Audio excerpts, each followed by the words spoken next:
అనంతపురం జిల్లా రాప్తాడు నియోజకవర్గం రాప్తాడు మండల కేంద్రంలో మంగళవారం సాయంత్రం 4:15 సమయంలో రాప్తాడు సిపిఐ నియోజకవర్గ కార్యదర్శి నాగరాజు, రాప్తాడు మండల కార్యదర్శి ఆర్ రవీంద్ర ఆధ్వర్యంలో సిపిఐ శాఖ మహాసభలను నిర్వహించడం జరిగింది.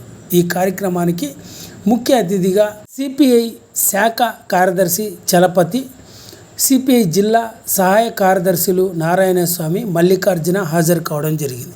ఈ సందర్భంగా ముందుగా శాఖ మహాసభల సందర్భంగా సిపిఐ పార్టీ జెండాను ఎగరవేశారు. ఈ సందర్భంగా అక్కడ ఏర్పాటు చేసిన సమావేశంలో సిపిఐ జిల్లా సహాయ కార్యదర్శులు నారాయణస్వామి, మల్లికార్జున తదితరులు మాట్లాడుతూ సిపిఐ శాఖ మహాసభలు నిర్వహించి స్థానిక సిపిఐ మండల కార్యదర్శులు మరియు ఇతర కమిటీ సభ్యులందరినీ కూడా ఎంపిక చేసి స్థానికంగా ఉన్న సమస్యలపైన నిరంతరం సిపిఐ పార్టీ ఆధ్వర్యంలో పోరాటం చేసేందుకు ఈ శాఖ మహాసభలు నిర్వహిస్తున్నామని, విధంగా గతంలో చేసిన పోరాటాల గురించి కూడా ప్రజలకు వివరిస్తున్నామని సిపిఐ జిల్లా సహాయ కార్యదర్శులు నారాయణస్వామి, మల్లికార్జున తదితరులు పేర్కొన్నారు.